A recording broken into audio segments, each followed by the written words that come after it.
Nerdrotic.com. Greetings, friends. Welcome back to another broadcast where we review the greatest show on television, some of the best writing. It's beautiful, brave, it's stunning. It's Doctor Who from the BBC, starring Jodie Whittaker and Chris Chibnall. Oh, as he's written by Chris Chibnall, but it's starring his awful writing. And I am joined today by we have part of the colonialist we have all the colonies represented almost here. We got America right here, America. I'm the ignorant American, and then we have Canada with Bullstrek. Hi, Bullstrek. Hi, I apologize on behalf of my country. And then we have the now free from the European Union, representing the United Kingdom. The third female doctor, played by Starry Girl. Hello, how are you? Hello. Greetings. Good, thank you. I was thinking about wearing my bowler hat today and my British flag suspenders, but I'm going to save that for the finale. So I just wore my really dated Obama Cyberman shirt here. I've got my. There you go. I represent. But we're not fans. We're not fans of the show. We're just haters. No, we hate the show. I've never watched Doctor Who ever. Nope. I just imagined watching this at 3 years old. So yeah, it's just me. Yeah, it's just you. You never understood that it was always this way. Or recently in The Guardians, Doctor Who fans have always hated Doctor Who. That was a good. It was called moving the goalposts. Well, Chris Chibnall did. Yes, he did. Karma's a bitch. Karma's a bitch. So we have Ascension of the Cyberman, which is the penultimate episode. And it's, I don't know about you guys, but I was just like waiting for the other shoe to drop. It didn't really drop this episode.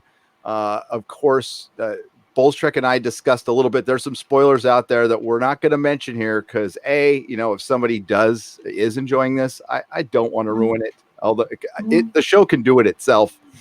And also I don't want to get struck down because our friend Noel got one of his videos blocked because of this. So that's not a sign that they're right at all, is it, Bullstrek? No, we've never been right about anything. Nope. Gotta love the BBC. And I won't even mention my rumor. I'm saving it. I'm gonna wait until next week to break out my Nerdstradamus meme. But and we'll see if it's right or not, or how what percentage of right it is. I think it's going to be mostly right, but not all the way right, based on what Noel has reported. He's done fine work over there as well. Fine work. So we end up with the lone Cyberman, and the doctor did not heed Captain Jack's advice when he said, don't give the Cyberman what it wants at any cost. And she gave him the silver snot bubble. And he went, and the cyber war continued and brought humanity down to a few people, like 7. They counted when they landed on that planet. And those are the survivors, and it's just a teacher and a nurse. These aren't warriors. These are people who have just been running. Don't forget the super cowardly white dudes. Yes, the 2 super. Well, I mean, that's obligatory at this point. Yeah. The stunning and brave female. I was surprised that she wasn't the leader, but then she became the leader after the leader died. So we knew he was dead. It's like that. There's your red shirt right there, male leader in a Doctor Who episode. And it didn't feel anything like World Enough and Time when the Doctor falls at all. It was like same situation. No, but not on a ship. That's all they've done this season. They did nothing epic in series 11. They just they had these little stories, these little cute stories with the companions, with the fam. Hate that. I hate the fam, by the way. Yeah. And we finally had the doctor, the first female doctor played by Jodie Whittaker, acknowledge that she has been very reckless with her companions, because she has been. Yes.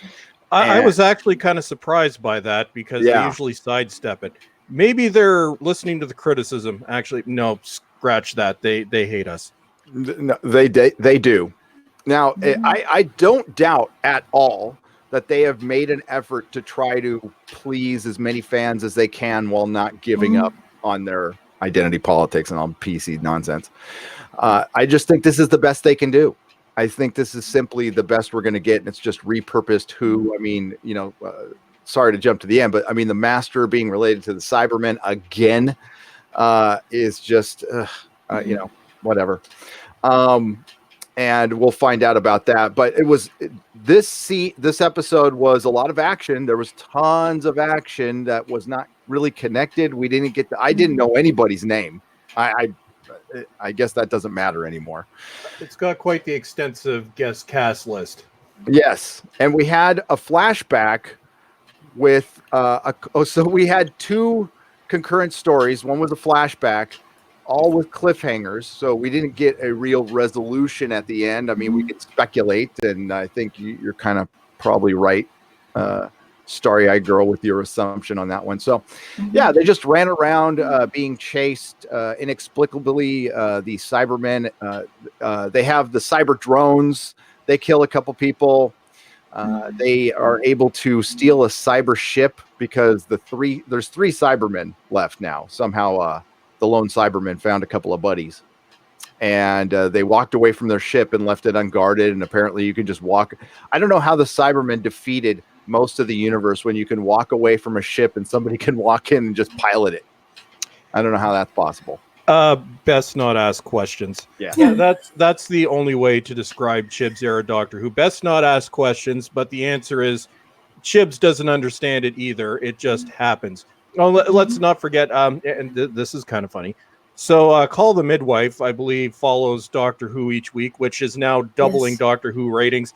Did anybody notice that this episode, not only was it a tonal mess, but half of it, I think Starry said this while we were chatting throughout the episode, it also turned into Call the Midwife for a while. Yes. It did. And you know what? Our chats during the episode are so much more entertaining. I wish I could share that with the viewers. Maybe someday I will. We could just, it's our stream of consciousness during the show of just like, what the hell was that? I have a question. Cybermen need men and women, but they need humans. Yes.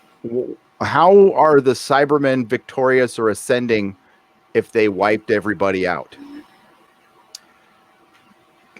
Because Chib said so. Okay. Also, keep in mind, and probably my favorite scene in the episode with this. Well, there's always a lot, but I could do a top 10 list of ridiculous scenes in the episode. But they're co-opting old Cybermen. That wonderful scene where Cyber Dude, I'll just call him Cyber Dude, is torturing classic series Cybermen, and we're listening to him scream. So my take on this was we are watching Chibs make classic Who scream. But in terms of where all these new Cybermen came from, at least in previous episodes, we've gotten an explanation. But this is how Chibs formulates this stuff. He doesn't actually think. There's no plotting. There's no explanation. For me, this whole episode just reeked of absolute desperation. And that's what I found hilarious, especially that opening sequence where it's like, oh, you have a voice modulator. Okay, then that means you're deep. And then the Cyberman's head goes into the god-awful opening sequence. And then you have the effects. And then you have the drone Cybermen heads, which, the effects on that were just mind-blowing. They were brilliant. And we don't even have to compare you just compare this to Modern Who, and Modern Who 10 years ago looked better. Yes. I was watching, I was on the Doctor Who channel, and they did a little Cybermen retrospective video that only had 81,000 views, by the way. Very, very sad. And even with the Capaldi stuff towards the end, World Enough in Time, and that looks so much better. I don't know, they just looks better. And they have the money. I watched Dracula. I know that was a co-production, but I didn't love it, but it looked good. It looked great. So it was a bunch of action scenes. It was a bunch of, we're getting into one ship and escaping. That's barely working. And then we're getting in the cyber ship. So the Doctor gets separated. Tolson Cole's Ryan just does nothing. Yaz takes charge for a minute. Graham, as Starry says, gets more cockney as each episode goes on. Yes. Your thoughts on that, Starry? He's getting really, really irritating, and I don't like it because I do really like Bradley Walsh. But I just thought he was really annoying in this. And it really angered me that he didn't leave the ship to go and find Ryan. You know, that's his last remaining relative. You know, when I think of, you know, previous companions, even Jackie, when Jackie came back, she time traveled just to see what Rose was doing, you know. It's so stupid. Yeah, Go on, sorry. No, I was going to say the whole bringing Jack back was a waste. He came back, warned the doctor, and she just immediately didn't heed it, and that's it. Like, I mean, bringing him back, like his warning should have lasted through next season, actually, but now it's just done. I don't even know why they brought him back for that, because she just gave it up anyway. Well, I've got an explanation for that, given that Chibs is so great at plotting out these seasons. Keep in mind that Captain Jack was obviously a reshoot, so apparently he didn't bother reconfiguring the rest of the series like, you know, a normal person would, or a normal showrunner would. So that's why it's so incredibly disjointed. And you, actually, Gary, you're right when you talk about how much better Doctor Who looked 10 years ago compared to how it looks now. Lately I've been watching Matt Smith's first season, so series 5, and the Blu-ray has some frame rate issues because it wasn't the best transfer. But visually, it looks 10 years newer than what we're getting now on screen. So it's, and just look at the effects. I'm like, Stephen Moffat, okay, all is forgiven, for the love of God, please come back. Although apparently Moffat and Gatiss like this crap. So yeah, thank you for that too, Moffat. I don't know, maybe they were holding him hostage. Who knows? Yeah, I think they were just looking out for their bud. They're not going to throw him under the bus. But I agree with Noel. Gatiss looked like he just was grimacing through. I mean, he's just you know. And I listen. I've never been the biggest Gatiss fan. I like some of his stuff, but the Moff is looking real good right now. Looking real good. The thing is, you know, they both have contracts with the BBC, so obviously they're not. Yeah. They can't rock the boat. You know, otherwise we wouldn't get Dracula series 2. You know. Yeah. Which apparently is a thing. If you don't think these older showrunners care about the legacy, I'm going to go to another show real quick. Rick Berman tweeted out, "How's everybody enjoying Star Trek Picard?" Oh God, I saw that. Yeah, that was epic. And the responses, I'm actually thinking about doing the video. The responses are gold. So go on Twitter and read those responses. And Moff has got to feel the same way, but he can't say anything. No, well, you can tell. I've actually, this past week, I watched the hour-long interview or whatever it was with Moffat and Gatiss on the Third Doctor Series 4 Blu-ray. And they were saying so many things that made so much sense when you look at it in context with what we're seeing now. And they do reference Jodie Whittaker, I think, twice in the interview.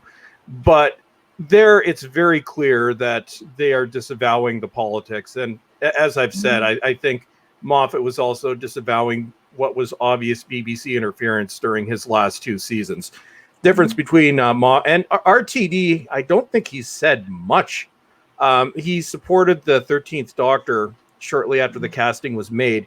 But and correct me if I'm wrong, but I don't think we've heard much from RTD since really Series 11 aired. It's more interviews talking about his time on the show. He's done that. But I don't think he said much about Chib's era Doctor Who. But you can tell. You look at the way both those men ran the show.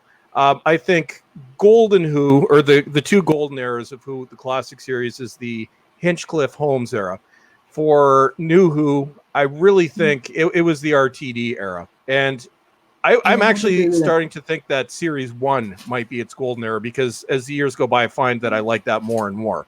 But you compare that, even I kind of distance Moffat's last 2 seasons from his first 3. But if you watch Moffat Who, especially Series 5, the contrast is astounding. And narratively, it's not the same show, but in every way, it's not the same show. It's not the same show in the writing. It's not the same show in the visual effects.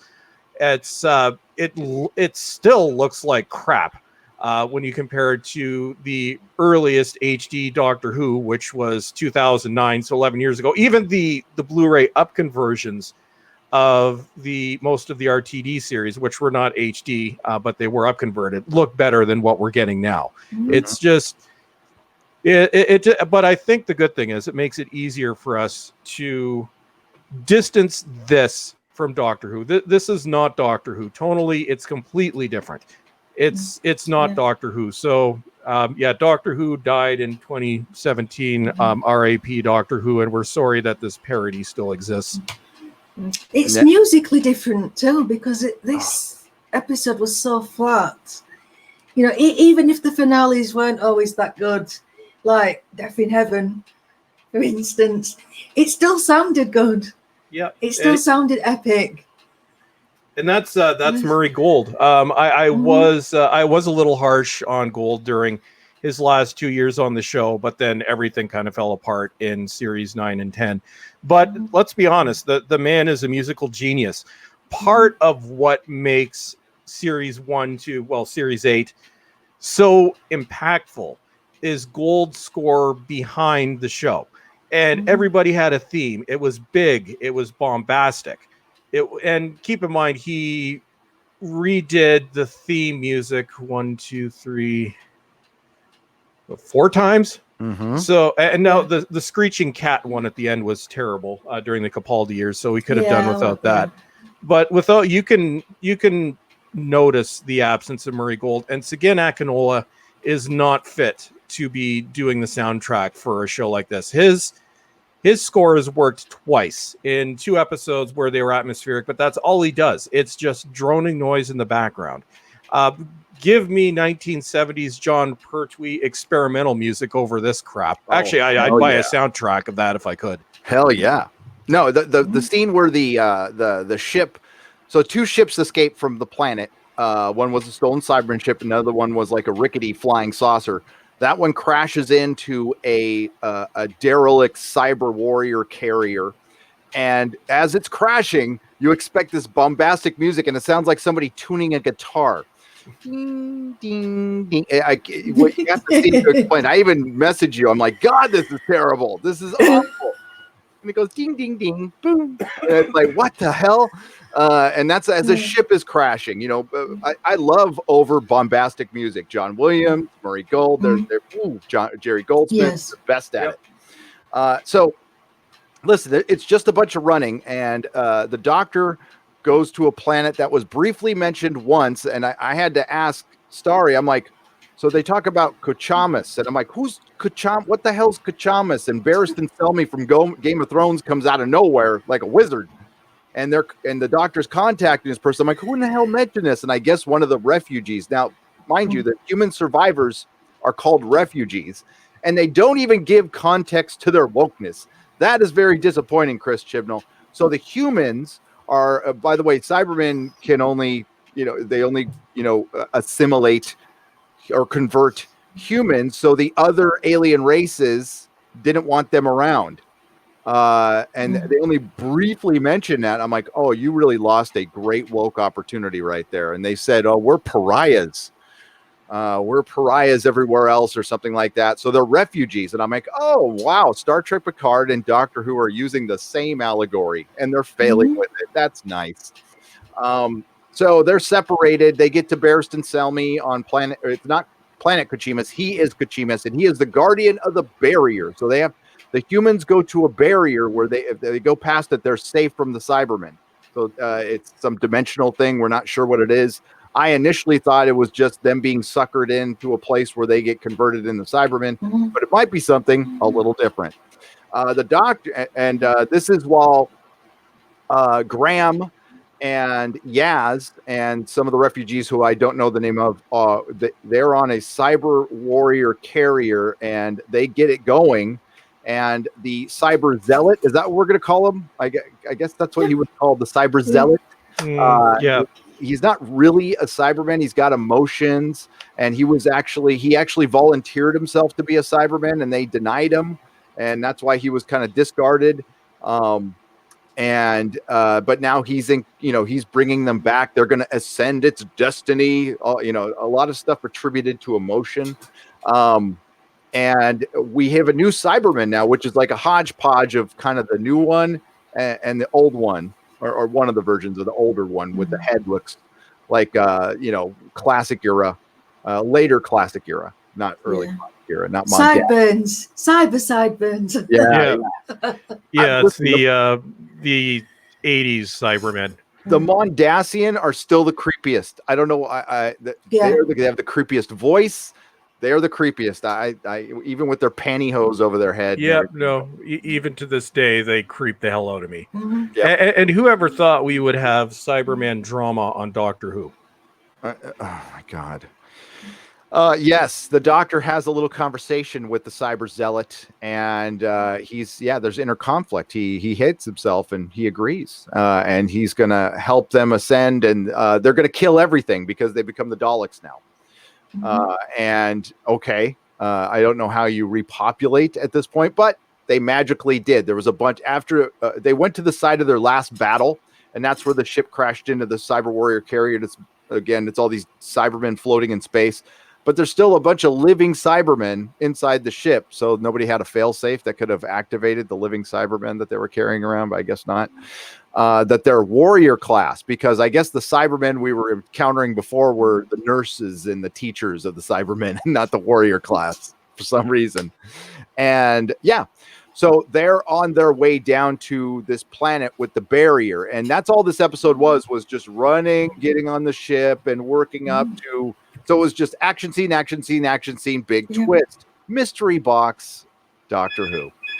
And at the end, and I just want to get through this. So meanwhile, we get flashbacks throughout this entire episode. Hello. And in the flashbacks, we got a completely different story. So we see this kid, and this is what year is it? What do you think it's like, the 20s or 30s? For the Call the Midwife stuff. Yeah. It's definitely early 20th century. The guy's riding a bike. I would say maybe the 1910s. Maybe. Yeah, it's like early 20th century. Yeah. So he finds a baby in the middle of the road, and we see this baby grow up, and he he's a cop. He gets found by a cop and a dad, and they decide they're going to raise the kid and keep the kid. And the kid came from nowhere. And there's this, we get through this. She could have just muted. It's okay. And fast forward, the kid becomes a cop. The cop, faces a robber. He gets shot. He falls off a cliff. He survives. And they're not really sure how he does it. They're like, oh, it's magic. And they're all impressed, and it's a miracle cop. And then we jump ahead to his retirement. And this is all interspersed throughout the episode. And at first, I'm like, the dad kind of looks like the Cyber Zealot, but it's not him. Okay, I don't know what the connection is until the end, when you find out that the kid is immortal, and he after the retirement, he comes across the cop who found him when he was a baby, who hasn't aged, and his dad, and they take him into a back room and wipe his memory. And that's the cliffhanger with that one. And that happened right at the end when you get to the barrier that all the humans are supposed to go to in this, I guess this one safe space in the universe is at the end of the universe. Behind the barrier, we see burnt Gallifrey. And Barristan Selmy says he's never seen that before, although he's been guiding people through the barrier. And it's got a proximity release. So if you get close to it, it opens up. And it opens up to Gallifrey, which is burnt up. And then the Master pops out at the end and says, this is going to change everything. And it's just a big setup for, I guess, we're going to get everything changed. There was an article out in Radio Times a couple of days ago that said you're going to need a drink after you see the final episode of Doctor Who. And Bolstrek might need a drink. Oh, God. Yeah, well, we know the rumors, which we can't talk about without having your channel obliterated, courtesy of the BBC. But we know where this is going. And I mentioned before, this is all Chib's ego. He wants to completely rewrite Doctor Who history. And knowing where this is probably going to go, yeah, I may need to take up drinking again next week. I think I have a feeling we're going to have an interesting stream next week. Like I said, I was quoting Patrick Troughton. This is the final end.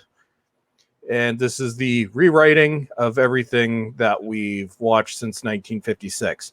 And, you know, there are other showrunners that have played with it. Andrew Cartnell had his master plan, which was never carried through because they thought better of it near the end. Stephen Moffat asked a lot of questions about who the Doctor was, but never went so far as destroying canon. But this being Chris Chibnall, and we know the amount of contempt that the BBC and Chibs has for the fans, this will be his final middle finger. I'm hoping the show gets canceled, even though it has been confirmed that there will be a Series 13 without the license fee. Good luck, because you need the UK audience is split in half.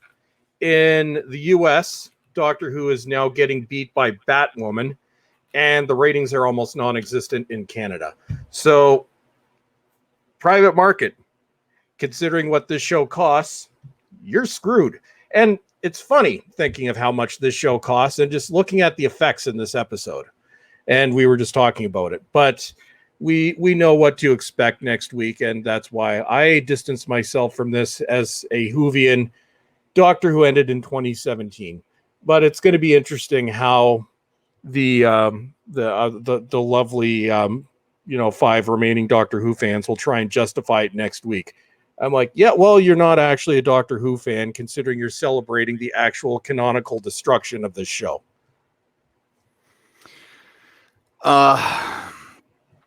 It's sad to see. I don't really enjoy this, and knowing, I don't know for sure what's going to happen. I suspect, like you said, what's been posted has been right. What I've already talked about could be right, might not be right, might be right in a way. The video's up, and it's talking about the Doctor either not being, and now there's a possibility the Doctor wasn't a Time Lord, or there was a forgotten cycle of regenerations, or I'm pretty sure the Doctor is going to be originally female. I'm pretty sure it's going to be true now. If I'm wrong, great.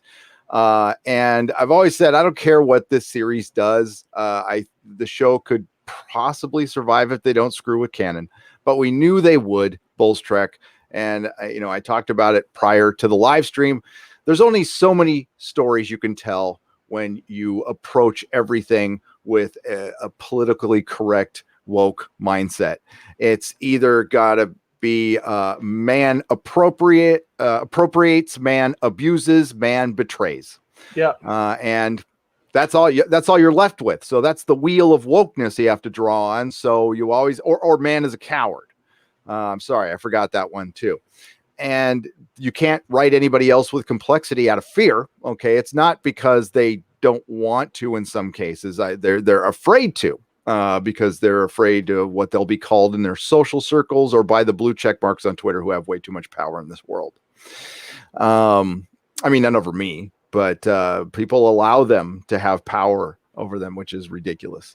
And they're only a small minority, yep. Which is even sadder. Well, one thing, an experiment that I'm, after suffering through these last two series, an experiment that I'm going to conduct after this is done is I haven't watched Series 10 since it was on the air, mainly because I hated that series.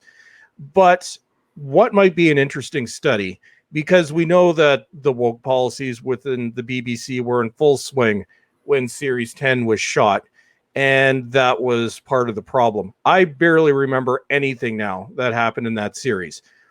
But what would be interesting is going back and seeing how a very competent showrunner and one of the best writers Doctor Who ever had, Stephen Moffat, dealt with these things and how he managed to skirt around them. Because at this point, and I say it over and over again, the wokeness of that series was not Moffat. You look at the time, if you look at the timeline, the same thing happened to Sherlock at exactly the same time. So the BBC was forcing his hand.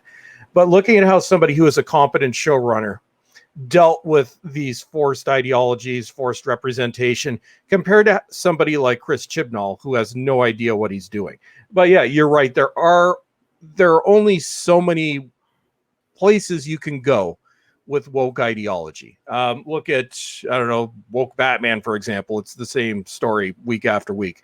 Man is evil and Batman's gay, and that's about it. When you base your show off ideology alone, and you can have politics, there's no problem with having politics in the show, but it can't be one-sided. And that's what we see with Doctor Who, and say Star Trek Picard is an excellent example. What happens when you do that is you alienate everybody on the other side of the political spectrum, but you also alienate everybody in the center that really doesn't want to be preached at. So the problem is they're preaching to at most 1/3 of their fan base, and even the people that they claim to speak for can't stand this crap. It's only 5% of those groups. Most of them are actually mortified at the way they're being portrayed. So, and I think that's why this episode was, well, just another disjointed mess. And you can tell that they were trying desperately to make this look epic. And I'm sorry, but adding reverb and voice modulation does not make you sound scary. It makes you seem desperate. And blowing things up, and even those look ridiculous. No, I'm like, yes, you have to have visual effects, but you have to have something concrete behind those visual effects. You just can't have a bunch of booming explosions.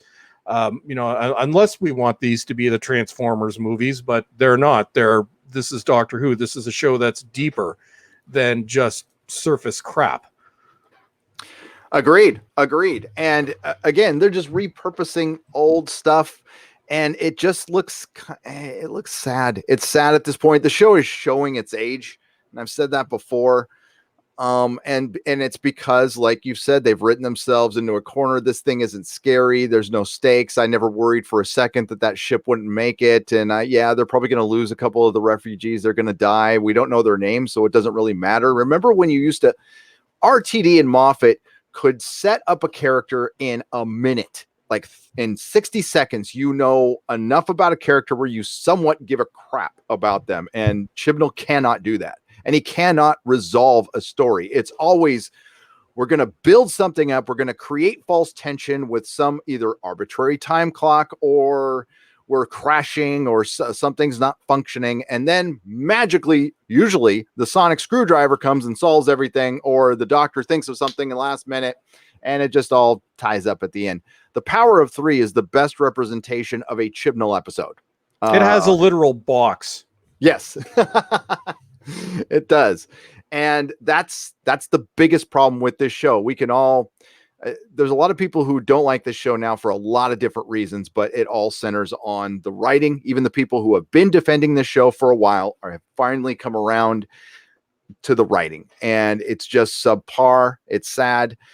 And I mean, listen, you're seeing the results right now. We see the results of Star Wars, and they're doubling down and then trying to, actually they maybe a halfway attempt to turn it around at the end, and it's too late. Once you lose the crowd, they're done. Once you lose the normies, you're done. The hardcore fans that are out there, I don't know, what's the best word? The enablers out there who are just continue to defend the show because it's called Doctor Who. You're not helping anything. You're really not.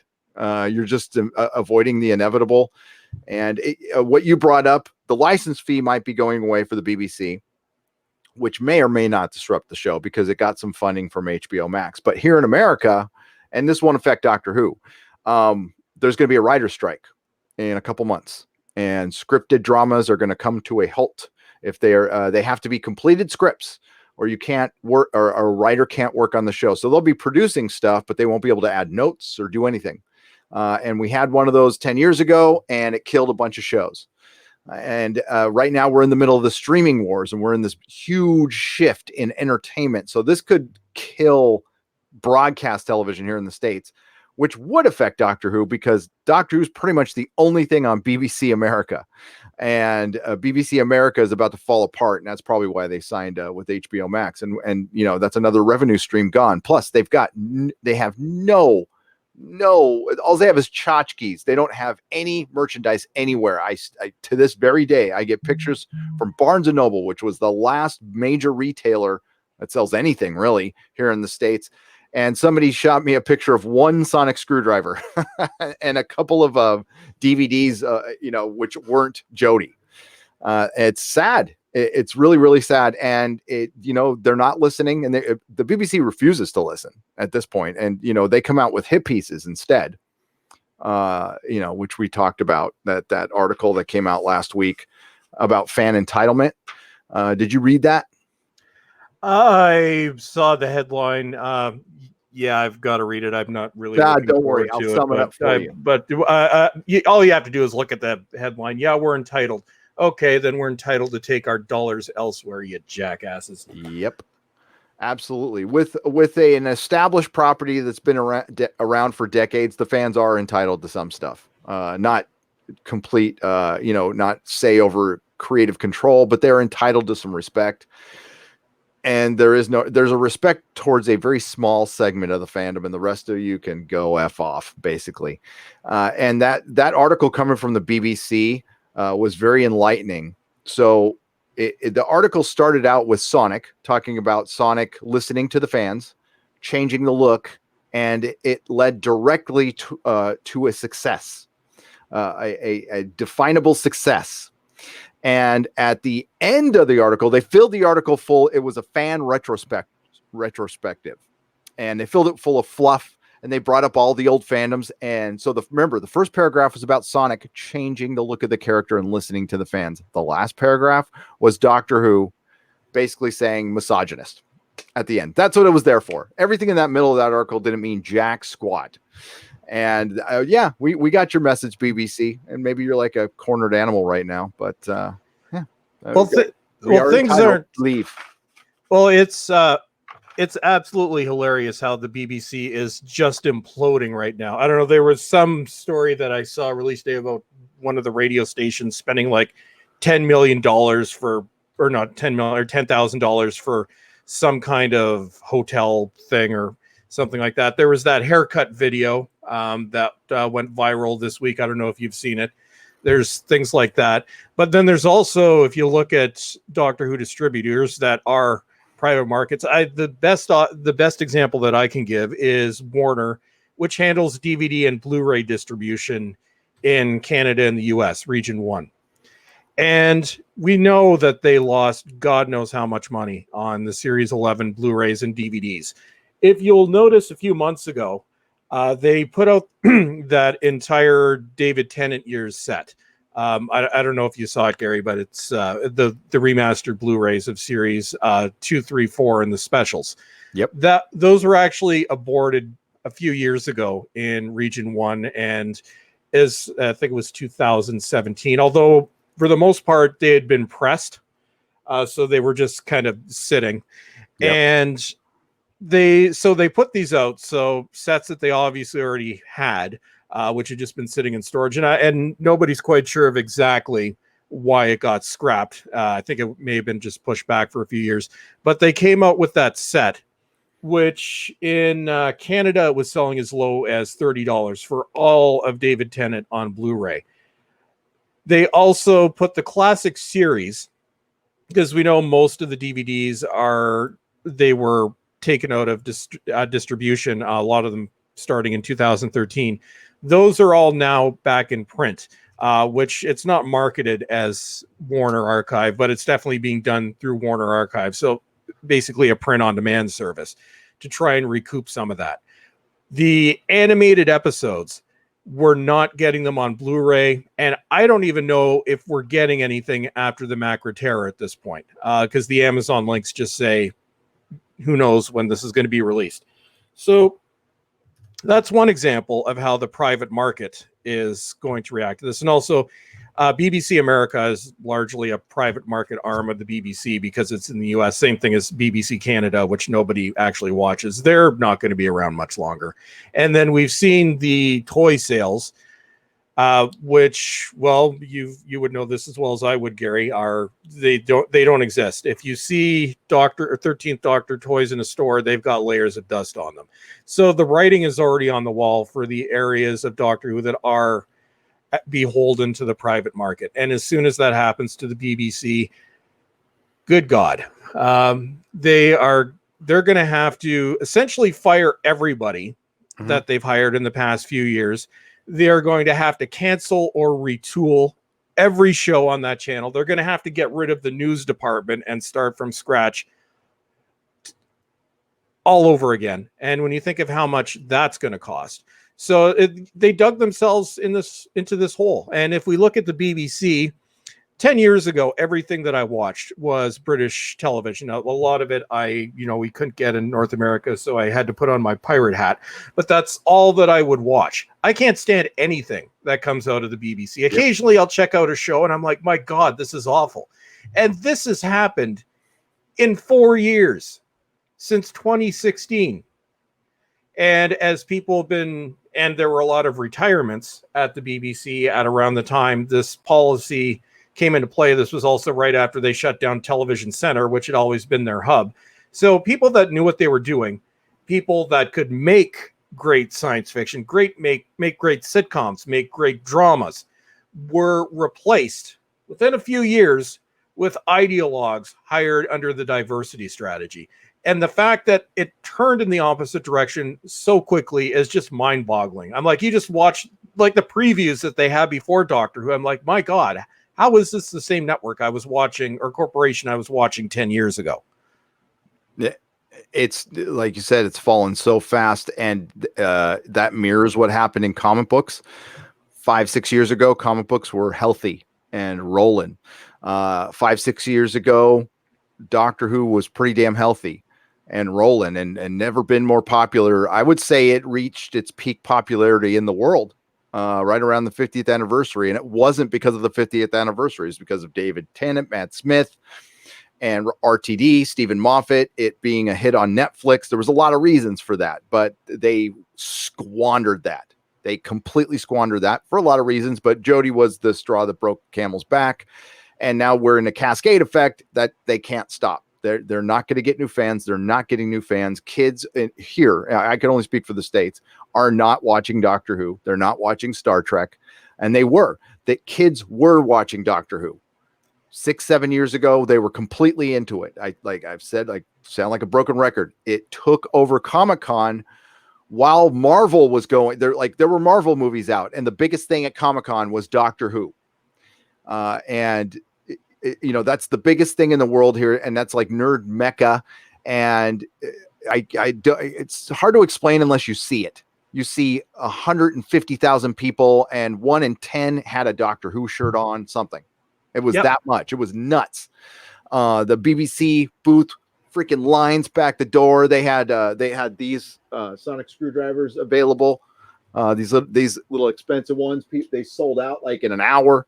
But that stuff's all gone now. It's all gone, and it's sad. Same thing in Canada, and it picked up in the U.S. during the Matt Smith years. In Canada, it actually picked up with Series 1, because if you look at the first 3 series, there's produced in cooperation with the Canadian Broadcasting Corporation. So Canada actually had part ownership of the show for the first 3 seasons. The CBC, which is our own taxpayer-funded corporation, completely bungled that. And then the Canadian license went to CTV, which is a private network. But yeah, starting with Christopher Eccleston, everybody started watching it. It was huge. Even my normie friends that only marginally like science fiction watch Doctor Who. It is dead here. Me and my friend Tony, who we did our reviews last season. We are the only 2 people I know that are watching it. And it's mainly I'm watching it to review it. Yep. Tony is watching it because she can't believe how god awful it is. So it's she watches it a few hours after we do. So I get very distraught texts as it's going through, but nobody watches it. Poor Tony. Most people don't even know that the show is still on. And the funny thing is, if you look at Series 8, which could have been a golden era, you can see where this show could have continued. The quality could have been maintained because it was headed in a good direction. Then it disappeared. Oh, hello, Starry. I'm back. They got me. They must have heard about my complaint. And then Yes, they did. The BBC got struck you down. Real quick, I showed this last Friday because I forgotten. Okay. So this is Free Comic Book Day in my comic shop. The last year I owned it. It is filled. Wow. If you look to the right here, this is my Doctor Who section. This whole wall was all Doctor Who comics, magazines, toys, and then there was more in the back. There was more up top. There's my inflatable Dalek, and look who's on my TV right there. Look at little Rose. I had it running 24/7 for 3 years straight. I played nothing but Doctor Who in that store, and people freaking loved it. And it's crap. And listen, when I did my viewing parties, this is how crowded it was. It was nuts to butts in there, for lack of a better term, and they squandered it, and it's squandering everything though. It's not just Doctor Who. We're seeing the end. I mean, maybe genre, maybe Doctor Who was meant to be niche. Maybe comic books were meant to be niche. I think some of the creatives in charge, don't belong. They can write television if they want to write soap operas all they want, but it's clear that Star Trek has the same exact problem that Doctor Who has right now. And it's not. Again, maybe it's destiny that they're failing together.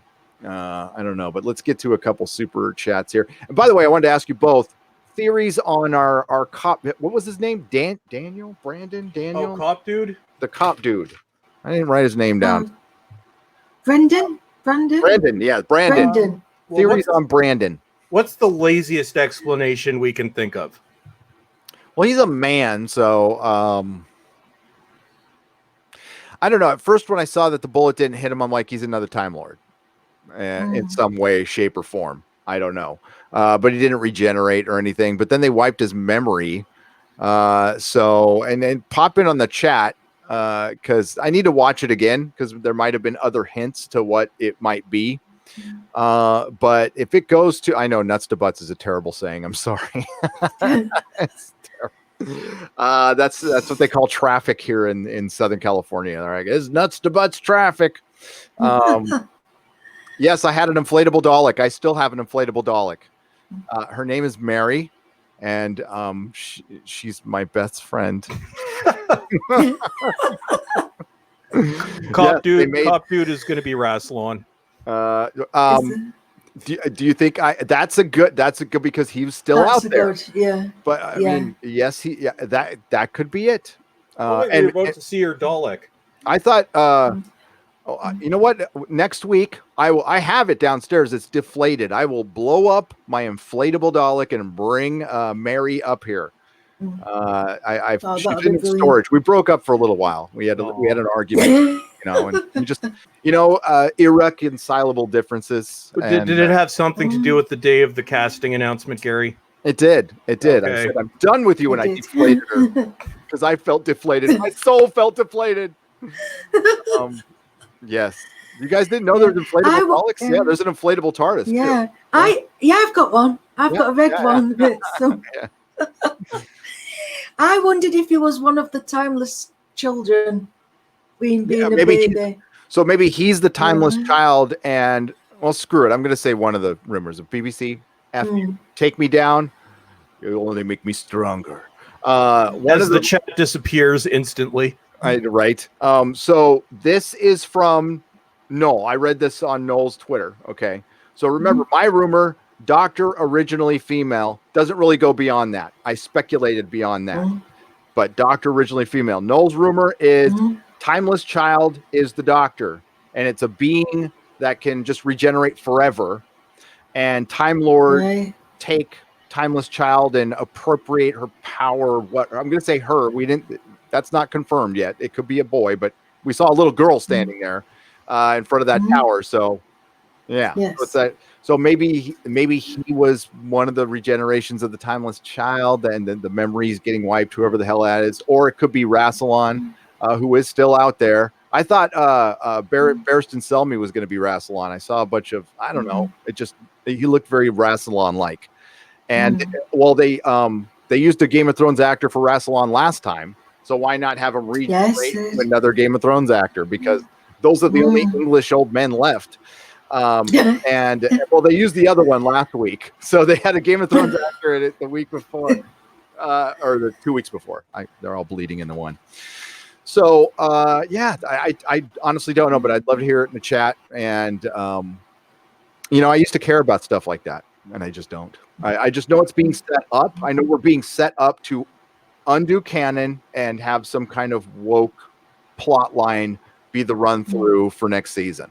So, and let's disclaim to the BBC, this is being reported as a rumor. BBC, please don't scrub the three of us from the internet.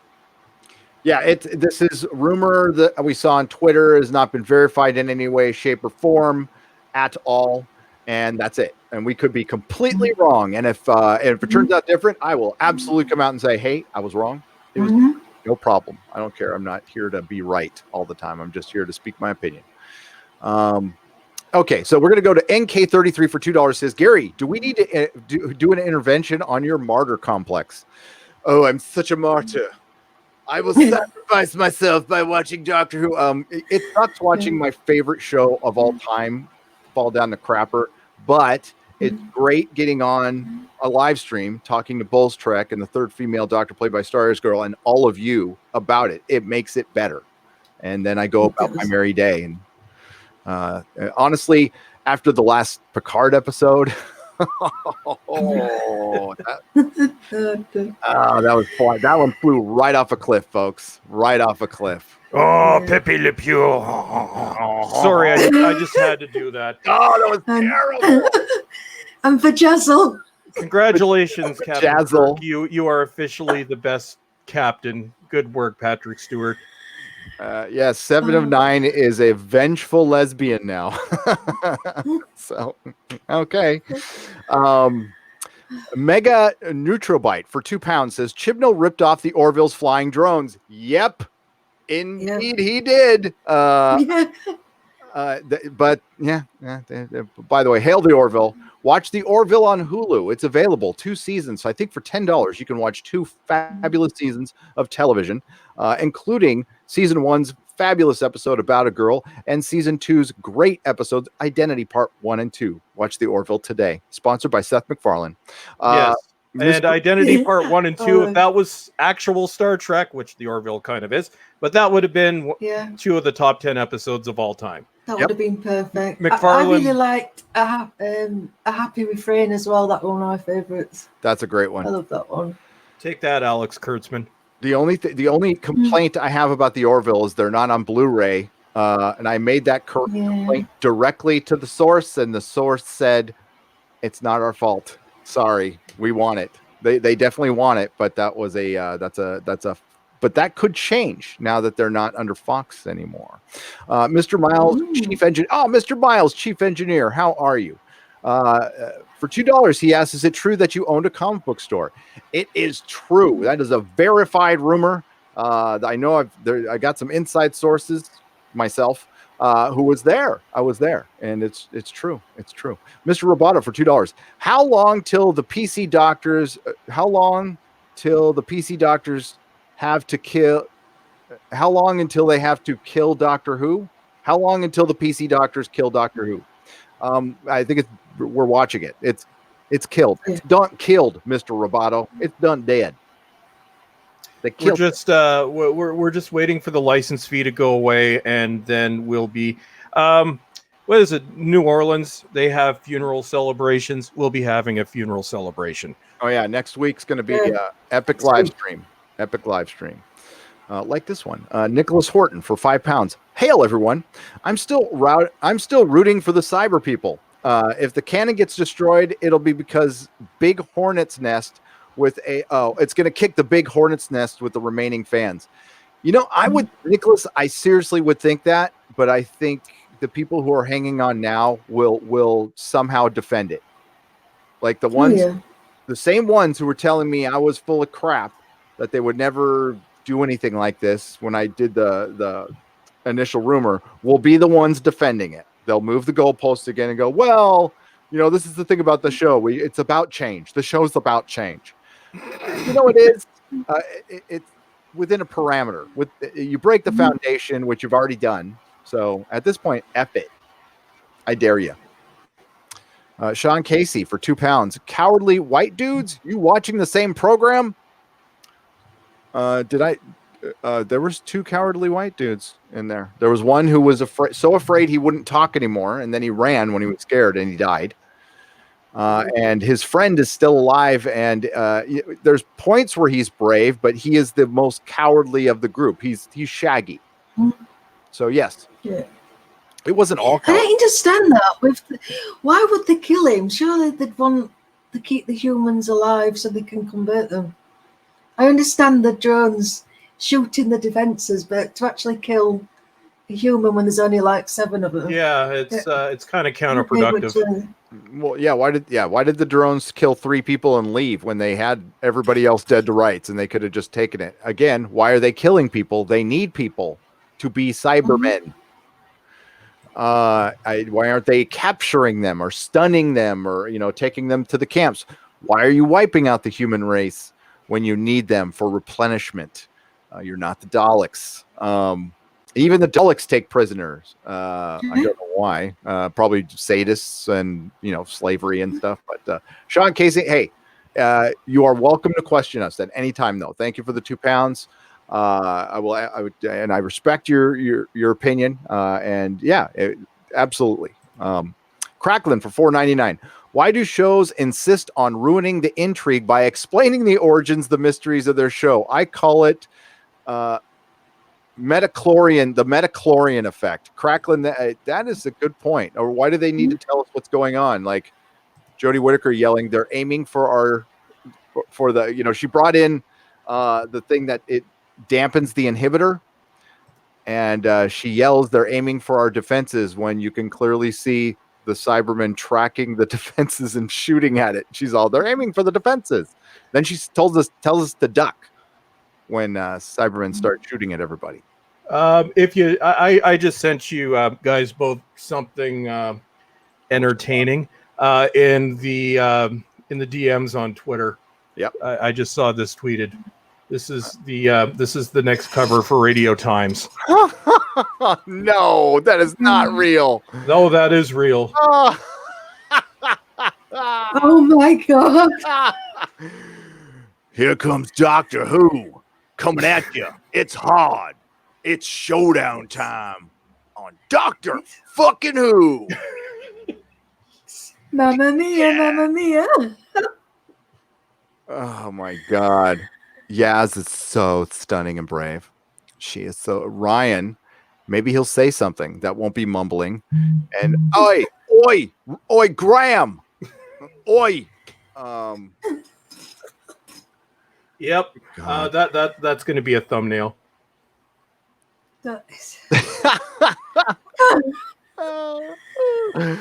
Oh, what's funny is this show will be, I mean, nobody cares now. Nobody really cares. It's just us pretty much and the staunch defenders who see the show as confirmation bias for their weird, worldview of intolerance that's somehow tolerance. And and it'll be forgotten. It'll be a memory. Star Trek Picard, believe me. Okay, so it's February, be the end of March. By June, nobody will be talking about Doctor Who. No. Nobody. Nobody will be talking about Doctor Who in 2 weeks. Yeah, you're probably right.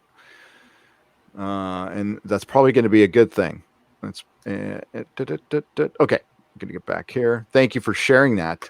You're all very welcome. I figured everybody could. Yeah, we're gonna have some fun with that. That should be the thumbnail for next week's show, guy. Yep. I'll just get my googly eyes out. I'll break out. Yeah. It's time to break out my googly eyes. I haven't done that in a thumbnail or two. And Nicholas, thank you again for the £5. Sean, thank you again for the £2. Cracklin, thank you again for the $4.99. Andy Morley for £5. Didn't Tom Baker say the glitter gun ended the cyber war in Revenge with Vaga, etc.? Is that the same war? I don't think so. I think this is a completely different war. That's what I'm assuming. Ask the creative team about that episode, and they'll just give you confused looks. Yeah, they're like, "What is that?" Yeah. But the doctor did pass out sweets. That annoyed me. Oh damn! And gold was mentioned again, weren't it? About the Yeah. Cybermen being allergic to gold. Yep. Well, at least they did some research. The only question I have is, how did the doctor, was the doctor gone for a long period of time? How did she or he let the Cybermen completely wipe out all humans in the universe, the freaking universe? Like, was she on a vacation, or was there no doctor at that time? No context to this. There's no context to anything. So you're going to have people going, that was a great episode. There was so much action and explosions and stuff. And yeah, okay. Name me one of the refugees. I know one was a teacher. Don't know his name. It's all about crappy boom boom explosion effects. Yes. Yeah. Crappy boom boom. I like that. Crappy boom boom. Sam Whiskey for $4.99. It's a shame to see the descendants of the Redcoats act so cowardly. Is Jodie the first female doctor if you do the math? No, she's not. Right now, it's the first. It's actually the first female of color, played by Jo Martin, is the first female doctor. So actually, I should call her the second female doctor, played by Jodie Whittaker. Chris Perja for £5. Well, it actually could be the 14th. Or yes, you're right. You're absolutely right. Chris Perja from Canada, one of the best wrenches in the business. One of the Nerdrotics for £5. Why would Dr. Jody listen to Captain Jack? He is a white male after all. Good. I sit corrected, Chris. I sit corrected. The famous Mark C for $5. What's up, Mark? Look, Cybermen. Pay no attention to the story. We have Cybermen. Yeah. Just like we have Jadoon. We have Jadoon, and then we're going to throw in Jack and another doctor, and that was a mess. Bullstrick said it best. This is desperation. They are throwing everything but the kitchen sink and the tenant, and that's coming next season. I promise you, David Tennant is coming back next season. Take it to the fracking bank. He will be back. That'll be prior to the 60th, but he'll want to help out his friend Jody, and they're going to beg and give him whatever pounds are left, probably the last check from the license fee. Well, I'm going to invent a new word. So when Tennant comes back, he's going to be Picarded. Yes. He'll come back and say, that rumor by Doomcock, that I am more convinced than ever. Yeah. It'll be the 10th Doctor apology tour, just like Picard. I'm so sorry. He already apologized as well. I'm so sorry. Trek, that'd be funny to cut a video of all the times he said, I'm so sorry. And that'll be it. Trek Dog for £5.49. For the final episode of Doctor Who, you do not just need a drink, you will need a critical drinker and a Bulls Nerdrotic. Cheers. Critical drinker will, I'm sure he will cover the last episode. I don't want to make promises for him, but I'm pretty sure he will. It's going to be, we're going to have a fun time next week. Yes. I'm almost tempted to take Monday off. I did that for Game of Thrones. I took the, Flavius Alicanther for £5. Hail Gary, Bulls Trek. Hope you're both okay. The series is safe for now since the license won't go until the next BBC charter renewal in 2027. Is it safe until 2027, or can they get rid of it sooner? I know it's they're decriminalizing not paying the license fee by 2022. Okay. That's going to have some interesting effects. But it's going to be, okay, Flavius. Yeah. I wouldn't say Doctor Who is safe though. It still needs people to watch it. So you can, how many times have we seen shows renewed, movies planned, things announced that never happen? I give you Lucasfilm. Cassian Andor on hold. Kenobi on hold. Dan and Dave, we're going to do a trilogy. Gone. Rianne Johnson was supposed to do a trilogy. Never going to freaking happen. Kevin Feige is supposed to do a movie, but now they announced another movie. I don't know if these are going to happen. You see stuff announced. Star Trek 4. Noah Hawley. Not going to happen. There's so many things that will not happen. Now, I know it's a little more because the BBC does plan out, and they have because of their budgeting and everything. So I absolutely believe we're getting another season for sure, 100%. And I think they'll probably regenerate after that. My prediction is we hear about a new Doctor sometime, early next year? Yeah, it's usually before the series. Yeah. Well, keep in mind, though, Doctor Who can't survive without the U.S., and right now it's getting beat by Batwoman. Yes. And Oh God. I think HBO Max might have saved it for a couple more years after that. I know there's reports out there that there's a season 14 and 15. Would that mean Warner Brothers has creative say over Doctor Who? Because that's an American company having creative say over Doctor Who. I don't know if they do. Well, maybe they do that. I don't know. They kind of partnered up for the Eighth Doctor on Fox. So yeah, maybe, sure. But they need to do something drastic. And if they did bring it back and America had some say, then it would be a young man of some kind. It doesn't matter what color the pigmentation is, but it'll be a young man of some kind and something they can make toys out of and play sets. And I guess we could, what can we make out of a play set for Jodie Whittaker? They can make a figure. If they do it, they really blew it. Big Chief blew it. They need to make the Jodie Whittaker 1/6 scale with multiple facial expressions, because that's her most distinguishable aspect. So I mean, we'll have scraunch face Doctor yelling at white male Doctor, and just clueless trying to be Matt Smith Doctor. The Doctor and the goldfish face. Yes. The action figure is actually, it's got her mouth closed for one. TM Martin for $5. Hello, Gary and Bulls Trek and Starry Eye Girl. What do you think of the new pimped up Cybermen? And do you long for the days when Cybermen were actually scary as fuck? Yeah. Yes. Yeah. God, they even Moffat had a problem with it. There was moments he was close. He was so close. And no, you got to go back to at least the Mondasian voice. That's the creepiest. Yeah. And great. Yeah, I think go watch Tomb of the Cybermen. That's going to be my palate cleanser tonight. You know what the problem is? They always want to go epic too quick.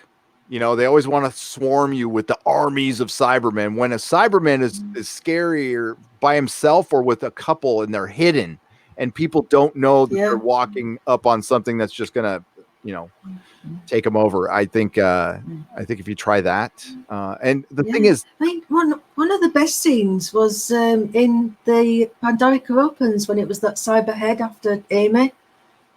I found that really effective. Yes. No, and hey, listen, when they oh my God, I'm blanking on the name of the episode. The one where the Missy reveal, Dark Water. Yeah. Dark Water. I thought the first part of that was freaking great. Yep. Moffat could never do the second part of it. Well, Moffat, he couldn't do series finales. The problem is he would overcomplicate the arc, and then he couldn't resolve it. And the worst example of that was probably series 6, where to this day nobody knows what, including probably Moffat, knows what was going on in the Wedding of River Song. So it was a Moffatism. Great, absolutely amazing on standalone episodes, not that great on arcs, and aside from A Christmas Carol, terrible with Christmas specials. Yep, totally. Oh, I love A Christmas Carol. Totally agree. Russell T Davies could bring the epic. He knew how to do that. And it's too bad. It's too bad. I've watched season 6. I've lost count how many, and I enjoy it, but it made no sense at the end. Time to break out the Blake 7 DVD. Avon Lives says, problem being for £1.99. It is. It flat out is. And once Doctor Who's done and Star Trek is done, I'll start doing that. I have canceled my TV license this week. I'd rather risk the harassment, doorstep visits, fines, and even prison than support the agenda in Doctor Who, says I Wallace for £5. Hey, we got you back. You let me know if they take you to freaking prison for not paying that. Well, I don't know. Do they have bail in the UK? I'm sure they have bail. We can go find. Yeah. Well, yeah. Well, apparently they have imprisoned people. And they used to have the TV license detecting van. Just do a Twitter search or Google search. It's absolutely hilarious. They used to do these really, really sinister adverts for it as well. Oh, yeah, I've seen those on YouTube. Man, that corporation is evil. But at least they used to make good stuff. Now they're evil and make crap. Is that it? Oh my god, is that really it? Probably. It looks ridiculous. You guys are so funny over there. Hey, I'll straight up say it. I was watching it today on iPlayer. I just fired up my VPN, and the only thing it asks you is, "Do you have a license fee?" And I'm like, "Oh shit! Do I say yes or no?" So I just said yes, and I'm like expecting to fill out like my license fee number, and they're like, "Okay, thank you very much. We trust you." Oh God, yeah. Freaking Brit, great. I love you guys. Stop, or I'll say stop again. Yep, there it is. Yeah, that is the van. And apparently it didn't actually work, but they would drive. This is what they did with your license fee dollars back in the 70s and 80s. So this thing didn't actually work. They knew it didn't work, but they would drive it around with that twirling antenna on top to scare people. This is the BBC, folks. Oh my god. Oh, I'm so embarrassed. So great. I freaking love the UK rules in every way. I love you guys. Jesus Christ. Oh my god. This'll get him. We'll scare him into paying. Yep. I'm driving the van, right? I detected you didn't have a license. Pay up the pounds, or you go to the pokey. I don't know what to call jail over there. You'll get poked in the pokey. I don't know if that goes on you. I can't. You know what? English prison is probably really polite. It's really clean. Oh, I'm sorry. You go in the shower. I'm sorry. I'm terribly sorry. I have to shank you now for snitching. Yeah, you guys are all polite about everything. 200-watt studio for $5. End of series 3. Jodie starts to regenerate. End credits. We never see her replacement ever. That could happen. Or they'll have her walk off, just like McCoy did. Yeah. With 8. Yeah. Just walk off. Except back in Survival, you feel really sad watching that scene. Here, you just be clapping. Yeah. Yep. That scene looks like they're like, we are down to our last pound. We need to find some little vacant lot near the BBC studio where you guys can just go walk into some random shrubbery.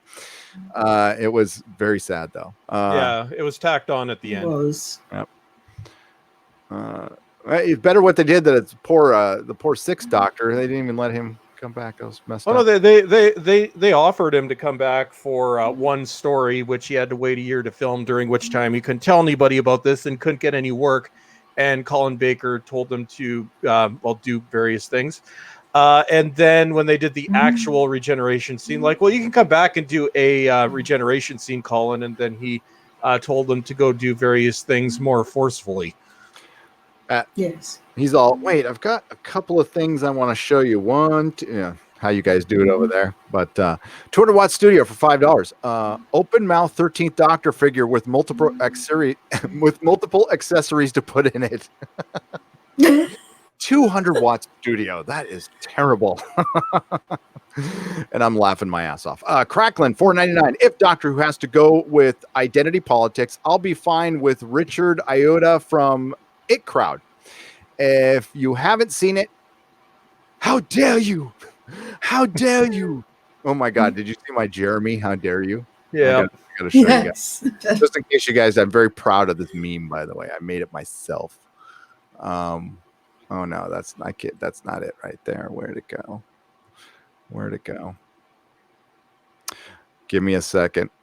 I guess I made quite a few things since then. Oh, there it is, right there. be ready for the stuff of nightmares if you haven't seen this before.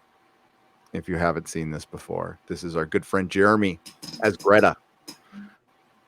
How dare you? Oh How dare my you?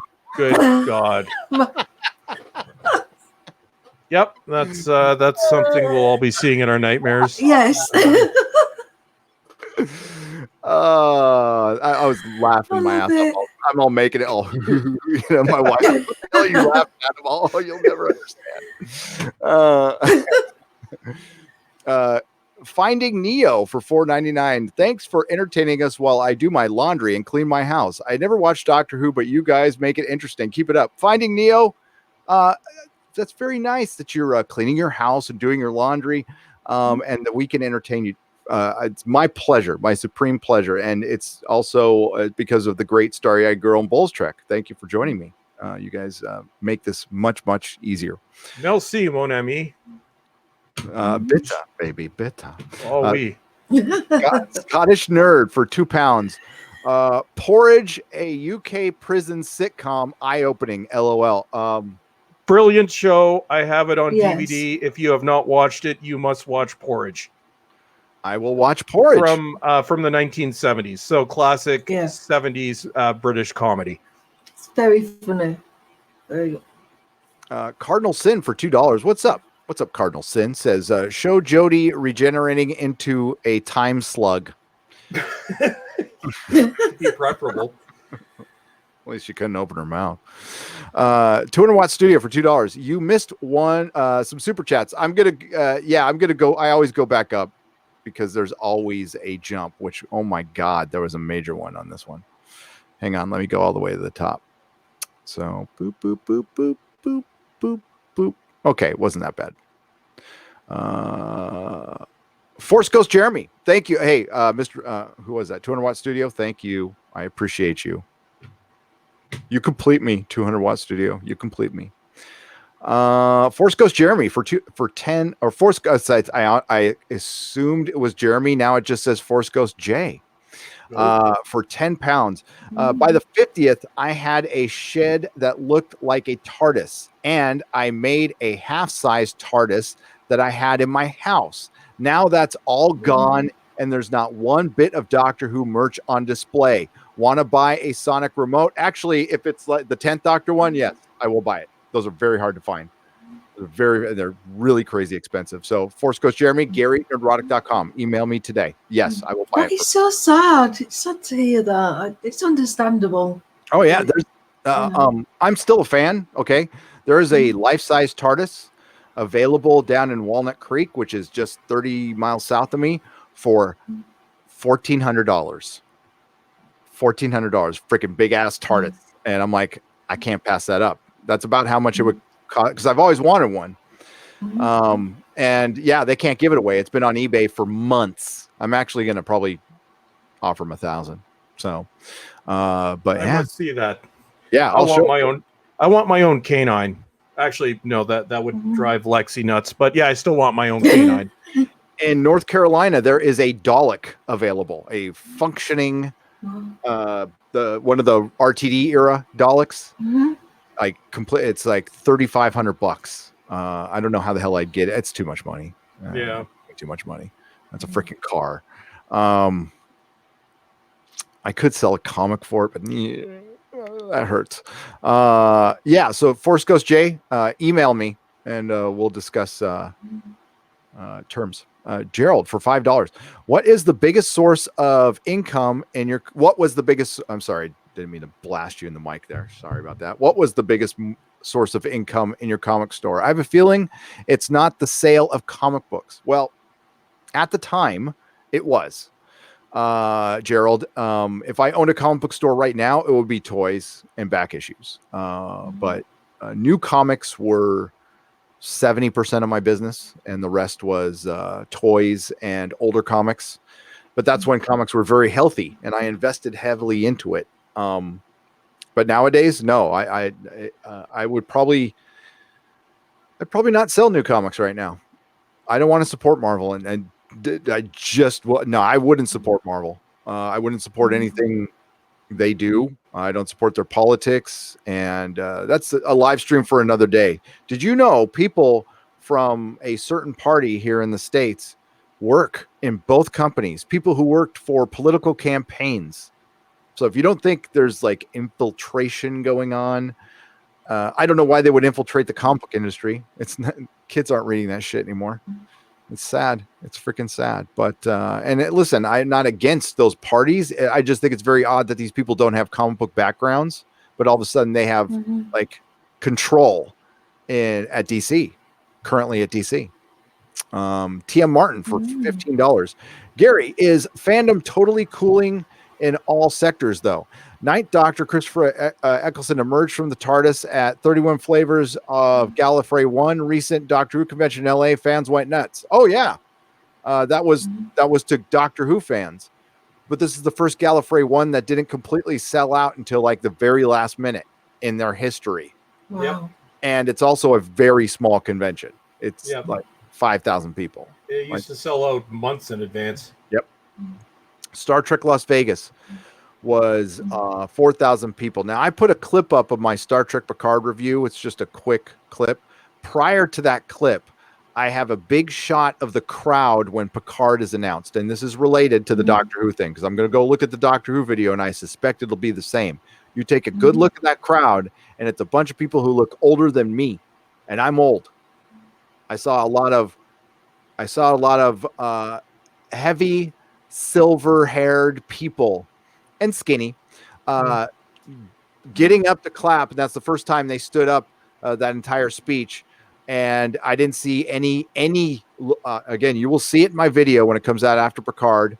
I challenge you to find somebody under the age of 35 in that whole shot in the entire hall. You won't. You won't. That's your Star Trek fandom. And yeah, and I'm gonna have to take off in a couple minutes, guys, just in case you see me vanish into the ether. I got to get into my TARDIS. Yes, absolutely. We got a couple more to go, but yeah, just bail when you need to go, and let me know so I can give you time to plug too. So that Radio Times cover, Queen wants their album cover back. LOL, says 200 for $5. Thank Swarner 123 5 pounds. Short time watcher, first time super chatter, but my God, as a British Asian myself, the lack of character Yaz makes me headbutt my wall. Makes me want to headbutt my wall. She's so boring. She is, and I tell you what, Sasha. I think Sasha was wasted being the master. Terribly. I think he would be an excellent doctor. Excellent doctor. Crappy Boom Boom is my hooker name, says 200 Watt Studio for $2.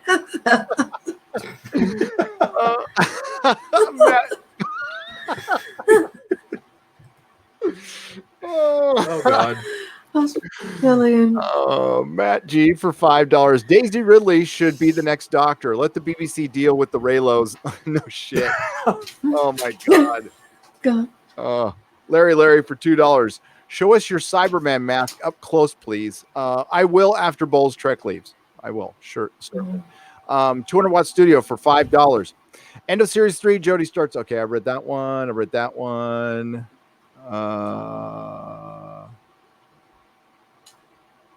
R2D squared for $1.99. Do you think Jodie Whittaker's acting is bad, or is it the writing?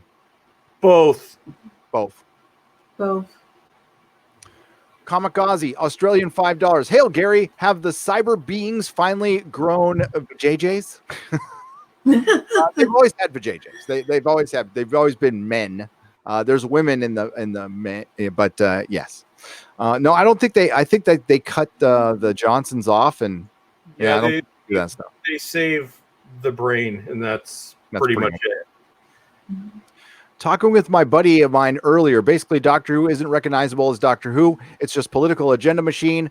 More time spent on PC message rather than the show that entertains and keeps us glued to the telly, says Waldo865 for $25. I could not agree more. That's it's edutainment that's bad.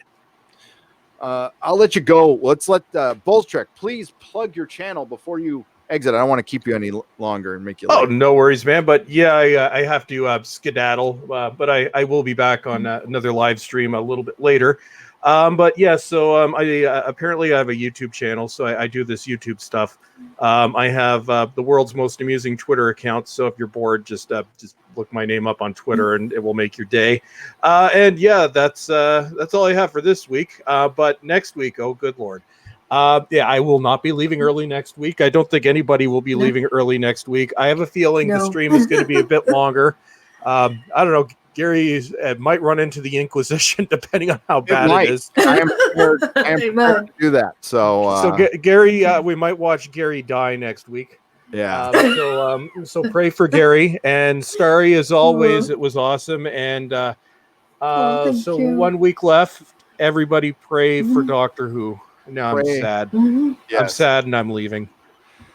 Take care, Bulls Trek. The great Bulls Trek. Everybody, round of applause for one of the best YouTubers out there. Love that guy. He and Critical Drinker. That's one of the best things about it. I got to meet you. I got to meet Critical Drinker and Bulls Trek. I consider him a good friend. And yeah, it's good stuff. So there is positive that comes out of this. Okay, we got a couple more left. Hey, Gary, did you get that email that I sent you? By the way, if you want to share the photos that I sent they are in the email. You can, says Captain Mohart for $4.99. I haven't checked my email yet this morning. I'm sure I did. If I have a second, I'll do it. And thank you for the super chat. Now, if I don't find it, Captain, I'll share them on the Nerdrotic Nooner tomorrow. Okay. Deal. I have a super chat square up to do. I also have an interview with Mark Zickery that I need to. I don't know if I'm going to have time to come out. It might have to come out tomorrow. It's supposed to come out yesterday. Sorry to Mark, but he's got a GoFundMe going for Space Command, so I'll probably just plug it on the Inquisition and do the interview tomorrow. I'm just out of time because I have to do a Doctor Who review. I will be doing a review on this episode. Yeah. A video review. I'm doing one. So this live stream, of course, will go over to Nerdrotic Live once it's done. Subscribe to Nerdrotic Live. That's where all my live streams go. Wolfgang Winter for $5. Did you see the article yesterday? AT&T closing DC Comics if FG fails, says Ethan Van Sciver. Yeah, I've known he said that, and I agree. DC Comics is probably going to get shut down. If 5G has to be a giant hit, and I think the comic industry is the retailing wing is going to go bye-bye. Yeah, I think it's done. Yeah, that's a live stream for another day. It's that one's sad. That one's very sad. But again, that's the end result of when you go hard, partisan, politically correct, woke, and misread your audience and disrespect your audience and alienate people that you cannot afford to alienate. You know what? Republicans watch Doctor Who. Conservatives watch Doctor Who. They read comic books. They buy comic books. They love Star Trek. And it was a place where Republicans and Democrats and libertarians and freaking communists and fucking anarchists could get together, forget all that shit, and talk about Doctor Who. But instead, all of these franchise owners decided to pick a side. And we knew they were on this side, okay? It was never a fucking secret. I don't care. I know. Fucking cared. But when you start alienating your customers, being dumb and mean about it, that's where I've got a problem. And you sacrifice a show. You sacrifice a show that's been around for decades. And yeah, you can renew it all you want and lose your ass on it. And that's what they're going to do. But they're only going to lose their ass for so long, folks. So the end is nigh. The end is nigh unless something drastic. I think the end is nigh. I think it's beyond the point of no return. They could bring in another young guy. I think people are just freaking out. There's a point that happens to a show. The Doctor was part of my childhood. This is crap, says Casey Osowski for $5. Yeah, I'm sorry. And honestly, Starry, like, this is better than season 11. Like, it's better. But that's the reason being is they just repurposed a bunch of shit. That's it. I'm cussing a lot. I'm pissed. But this one's going to do the most damage. Oh yeah, especially after next week. Oh yeah, this one will make me more angry. As bad as season 11 was, It didn't damage Canon, but they gave us hints last year that they were going to do this, and I talked about it, and other people talked about it. Again, the rumor I had that the Doctor was originally female, that is an old ass rumor. Okay, that's a rumor I've been sitting on a long time. I talked to my patrons last night about it. I got an email from somebody I know and I've known for years, and I didn't want it to be true. That's why I sat on it for so long, and frankly I buried it in a video. I didn't make it the main point of my video, and you can find it on the channel. Thank you to John F. Trent for writing an article about it on Bounding into Comics, and we'll see if it happens. And if it doesn't, I will be happy. I will be very, very happy. Yes. It's not true. So yeah, I'm gonna run over which Cyberman mask. I've got 2 Cyberman masks. I don't think. Here, hang on. I'm gonna pull it off. Is it the voice changer helmet? Yes, it's the voice changer helmet. Yeah. So I've got the Cyber Leader, the one with the brain, and then I got a regular one. Oh. So, but they're badass. They're cool. This is Doctor used to have the best toys. I'm going to show you why. Hang on. I got to be careful on this one. I'm going to knock a bunch of shit down. You've got to do the voice right.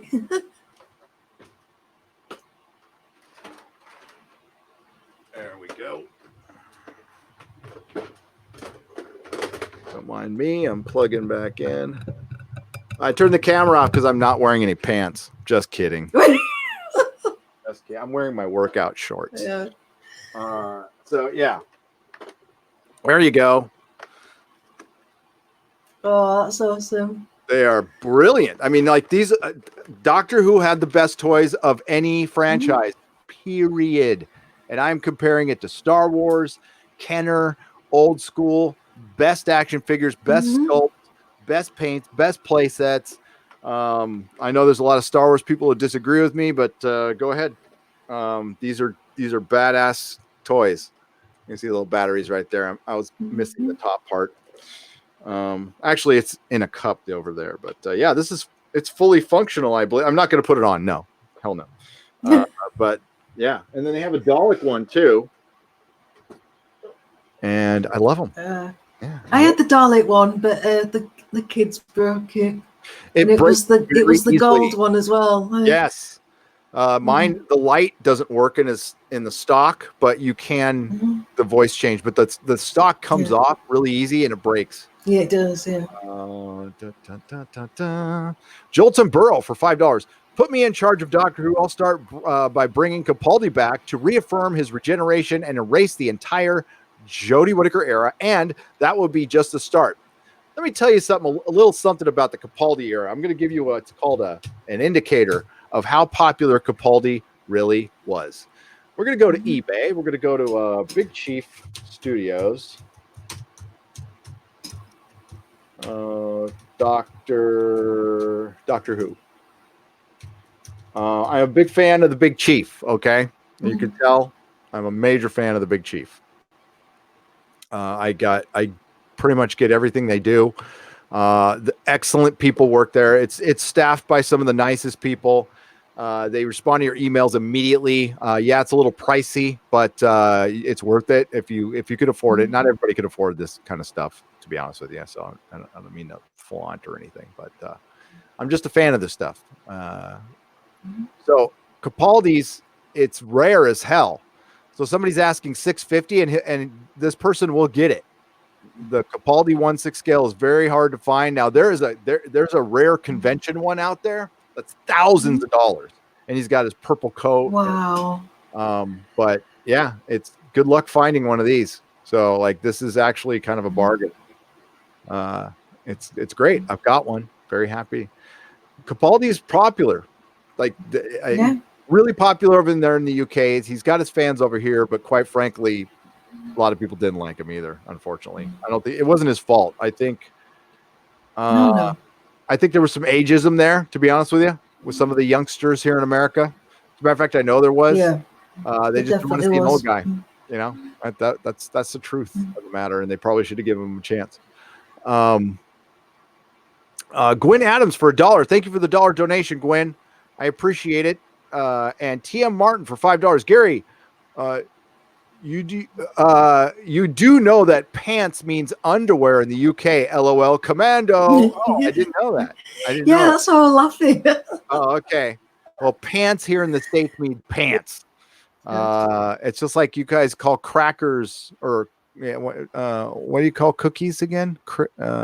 Biscuits. Biscuits. Yeah. Biscuit is like a biscuit. It's not a cracker. It's like not like a muffin, but it's something you bake. It's a goddamn cookie. No, we call them chonies, underwear, briefs, boxers, or commando. Yeah. But that's a personal question, TM Martin. Jesus. No, I'm just kidding. So thank you very much. We're going to end it here, folks. I've got videos to make. I'm going to make a Star Trek video. I'm going to make a Doctor Who video that'll be out in the next couple of days. And the Inquisition is tonight. So we'll talk for those of you in the States who haven't seen Doctor Who yet. If you want to sit through that episode, Doomcock and I will be talking about it tonight on the Inquisition, which I believe is on my channel this time. I think it's on my channel. Pretty sure it is. Jorian Drake for 1,000 Huffington Posts. Am I late? Yes, you are. Sorry, past midnight here. Do you know that Doctor Who Double Down situation yet? If not, Google it. BBC related. Oh, I know it. We were talking about it a little bit. But go to Noel the TARDIS Zone. Go to his Twitter if you're curious. He has everything posted you need to read there, and you'll see that my rumor might not have been the worst of it. It actually could be worse. It's terrifying. Terrifying. All right. Thanks again, everybody. Like, share, and subscribe. And Starry Girl, please plug your Twitter or channel or whatever you like to plug. Yeah, you can follow me at Starry-Eyed Girl, and you can also find me on the Type 40 podcast. Sweet. Thank you. All right. And again, this will go over to Nerdrotic Live once it's done. So don't forget to subscribe and go check it out over there. 200 Watt Studio. Gary, did you get my super chat about the Macra Terra? No, I didn't. Hang on. Gary, you 75% me. I got that one. Now, hang on.